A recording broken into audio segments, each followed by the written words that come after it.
Story zone, তোমার অনুভূতিদের খুঁজে নাও এখানেই। আমাকে খালি হাতে ফেরাবেন না জয়। বাকিদের সামনে নেওয়ার দায়িত্ব আমার। আপনি শুধু হ্যাঁ বলুন। আয়নের কথায় যেন জুঁইয়ের মাথায় আকাশ ভেঙে পড়ার মতন ছাপ পড়েছে। খালি মস্তিষ্ক ধপধপ করছে আয়নের কথাগুলোতে। জুঁই কিছু না বুঝে আয়নকে না করে যাচ্ছে একের পর এক। অসম্ভব। জুঁইয়ের না করার সঙ্গে সঙ্গে গাড়িটি থামলো একটা কাজী অফিসের সামনে। কলেজ থেকে মাত্র 10 মিনিট দূরে কাজী অফিসটি। আর সেখানে অনেকেই দাঁড়িয়ে। রাদিফকে দেখা গেল হাতে দুটো বরমালা নিয়ে আয়ন জুঁইয়ের অপেক্ষা করছে উৎফুল্লতায়। সঙ্গে 4টি মেয়ে আর 7-8 জনের মতন দামড়া দামড়া ছেলে দাঁড়িয়ে একত্রে। আয়নের গাড়িটি থামতে সকলে হইচই করে এদিকটা এগিয়ে আসতে চাইলে আয়ন গাড়িতে বসা অবস্থাতে হাতে ইশারায় সবাইকে থামতে বলল। সকলে থেমে যেতেই আয়ন দীর্ঘশ্বাস নিজের মধ্যে টেনে আস্তে ধীরে বলল, আপনার হাতে 1 ঘন্টার মতো সময় আছে জয়। 1 ঘন্টা ভেবে চিন্তে তারপর উত্তর দিবেন আশা করছি। এখন থেকে হয় আপনার সাথে আমার নতুন যাত্রা শুরু হবে, নয়তো এখানেই সব কিছুর ইতি ঘটবে। এখন বাকি সম্পূর্ণটা আপনার হাতে, এতে আমি জোর করব না। তবে একটা কথা মাথায় রাখবেন, আজ আমি এখান থেকে খালি হাতে ফিরে গেলে সোজা বিয়ে করে নেব পারিবারিক পছন্দের মেয়েকে। আমার দেখা আপনি কখনোই পাবেন না। আপনি যদি রাজি থাকেন তাহলে গাড়ি থেকে নেমে দাঁড়াবেন, মেয়েরা এসে আপনাকে নিয়ে যাবে। অসম্মতি হলে সমস্যা নেই, গাড়ি থেকে নামার প্রয়োজন নাই। আমি বুঝে নেব আপনি বিয়েতে রাজি নন। কথাটা বলেই আয়ন গাড়ি থেকে নেমে চলে গেল নিজের বন্ধুদের উদ্দেশ্যে। জুঁই অশ্রুসিক্ত চোখ ঠোঁট কামড়িয়ে কাজী অফিসের দিকে তাকালো। এই মুহূর্তে জুঁইয়ের কি ডিসিশন নেওয়া উচিত বুঝতে না পেরে দুহাতে মুখ ঢেকে ফুপাতে লাগলো কান্নায়। মায়া পরিস্থিতির শিকার হয়ে পরিবারকে না জানিয়ে বিয়ে করেছে বলে এটা নিয়ে কত কিছু হচ্ছে। মায়াদের পরিবারের মানুষজন জানলে কি হবে সেই ভয়ও আছে। এমন একটা পরিস্থিতিতে আয়ন কিভাবে জুঁইকে এখানে এনে দাঁড় করালো? জুঁইয়ের এখন কি করা উচিত? আয়নকে ফিরিয়ে দেওয়া উচিত নাকি গ্রহণ করা উচিত? আয়নকে এখন ফিরিয়ে দিলেই চিরতরে জুঁই আয়নকে হারাবে। বারবার আয়ন আসবে না জুঁইয়ের কাছে ভালোবাসার দাবি নিয়ে ছোট হতে। আবার আয়নকে গ্রহণ করে যদি এই মুহূর্তে বিয়ে করে নেয়, তাহলে মায়াদের পরিবারের সঙ্গে আবার বড় ধরনের ধোঁকাধারি করা হবে, যেটা জুঁইয়ের দ্বারা কখনোই সম্ভব নয়। সূর্যটা পশ্চিম আকাশে ঢলে। সময়টা তখন 3:15 ঘরে। আয়ন সবেমাত্র জুঁইকে নিয়ে পৌঁছালো হৃদের বিল্ডিংয়ের সম্মুখে। গাড়ি থামতেই আয়ন সিট বেল্ট খুলতে খুলতে নত মস্তিষ্কের জুঁইয়ের দিকে তাকালো। অনবরত কান্নায় ফর্সা মুখটা লাল লাল হয়ে আছে। চোখের পাতা ফুলে গালে পানির দাগ রেখা দৃশ্যমান। আয়ন জুঁই দেখে স্বাভাবিকের ন্যায় গাড়ি থেকে নেমে অপর পাশের দরজা খুলে দাঁড়ালো জুঁইয়ের নামার অপেক্ষায়। আয়ন নিস্তব্ধ নিশ্চুপ দাঁড়িয়ে, জুঁই মাথা ঝুঁকে ফুপিয়ে কাঁদছে বারবার, হাতের টিস্যুতে অশ্রুকণা মুছতে মুছতে। নিশ্চুপ আয়ন খানিকটা সময় দাঁড়িয়ে থেকে একটা সময় বলে উঠল, আমরা এসে পড়েছি জুঁই, আপনি নামুন।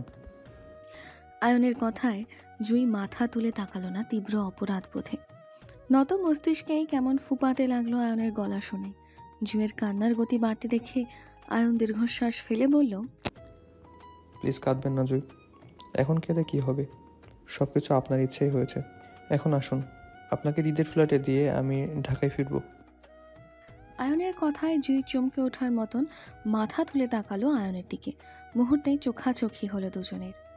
জুঁইয়ের ভেজা চোখে অশ্রু দেখে আয়নের কেমন মায়া হলো জুঁইয়ের প্রতি। জুঁই জড়ানো ভেজা গলায় বলল, এখন চলে যাবেন? আয়নের উত্তর আসলো তক্ষুনি, না, রাতের ঈদের সাথে ফিরব। এখন খানবাড়িতে যেতে হবে, নির্বাচনের কাজে হয়তো হৃদও যাবে। আশেপাশে হৃদের লোকেদের দেখা যাচ্ছে, আমি ওদের সাথে যাব। আপনি এখন উপরে উঠে যান, মায়াকে ফ্ল্যাটেই পাবেন। আয়নের কথায় জুঁই থেমে দাঁড়ালো। অসাবধানতায় নামতে গিয়ে আয়নের বাহুতে জুঁইয়ের মুখ ঠেকে যেতেই তৎক্ষণাৎ পিছু পা হয়ে জুঁই ক্ষমা চেয়ে বলল, সরি, আমি দেখিনি।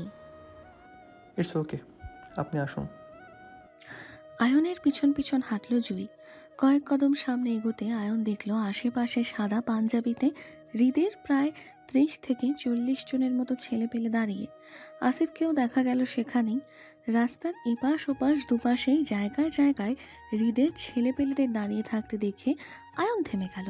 যেহেতু আশেপাশে হৃদের ছেলেপেলে উপস্থিতি আছে, তার মানে হৃদকেও এখানেই কোথাও পাওয়া যাবে।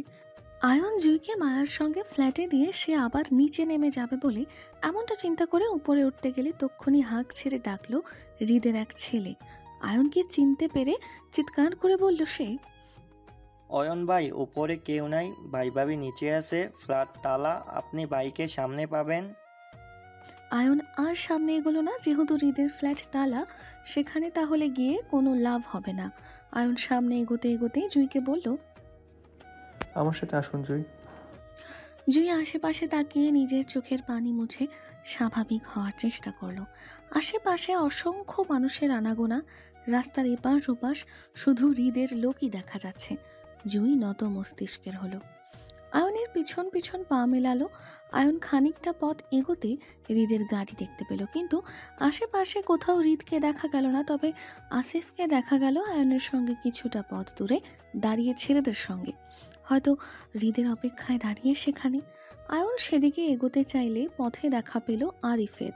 হৃদের জনসভায় আরিফের উপস্থিতি দেখে আয়ন খানিকটা কপাল কুঁচকালো। আয়ন যতটুকু জানে, হৃদের সঙ্গে আরিফের বনাবনি নেই।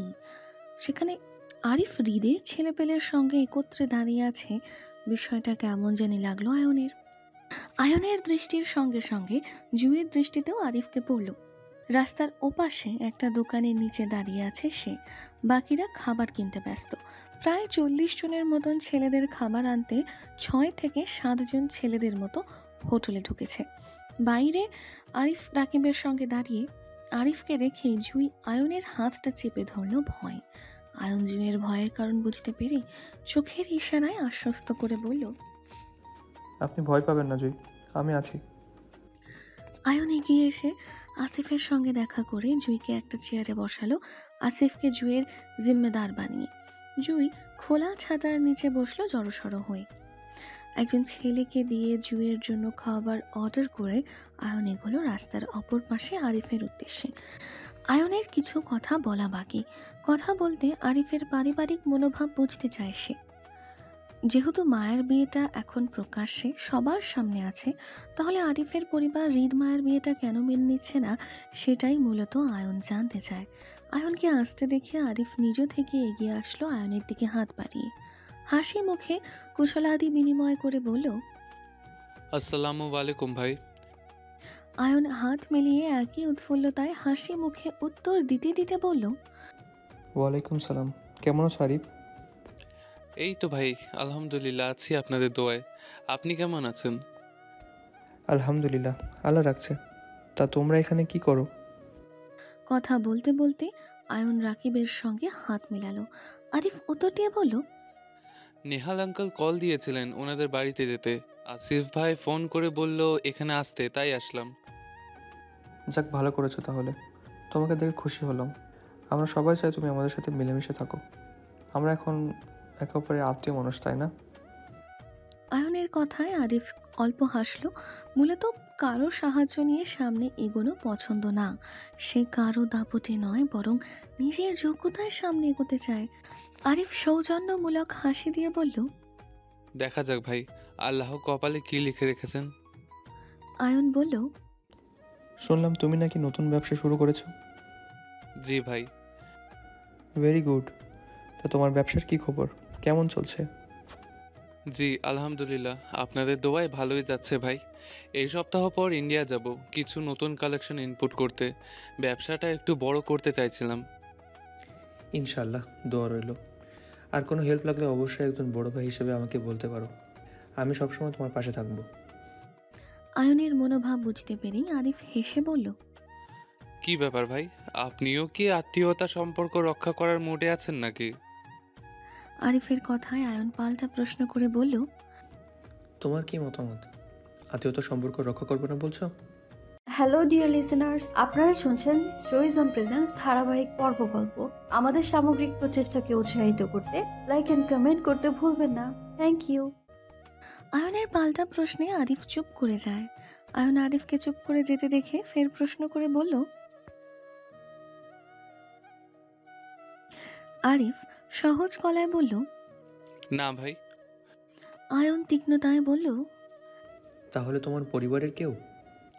বাসায় এখনও জানানো হয়নি মায়ার বিয়েটা সম্পর্কে। ভাবছি আজকের রাতের ট্রেনে বাসায় ফিরে কাল এই বিষয়ে পরিবারের সঙ্গে বসবো, তারপর সঠিক কোনো কিছু বলতে পারবো।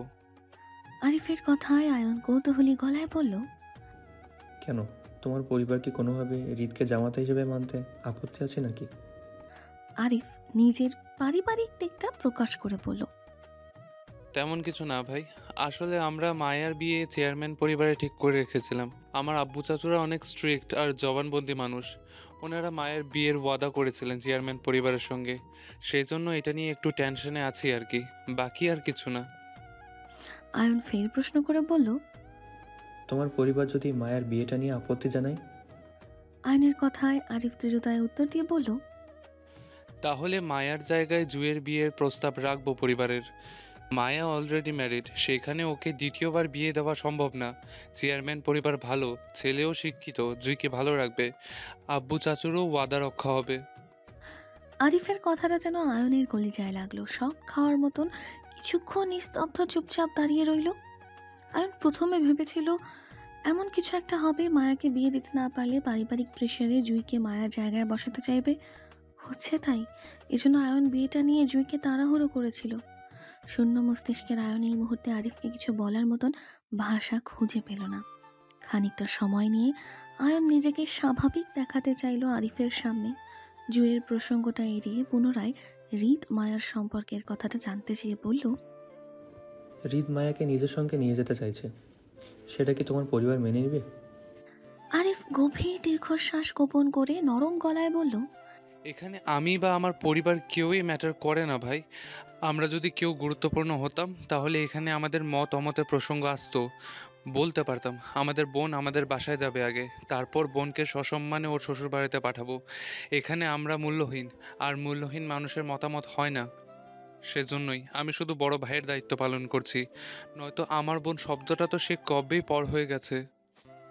আরিফের কথার মানে আয়ন বুঝল। মান অভিমানে আরিফ মায়ের উপর কষ্ট পেয়ে চুপ করে থাকছে। ভাই বোনের বনাবনি করা দরকার। হৃদের সঙ্গে এই বিষয়ে কথা বলা দরকার।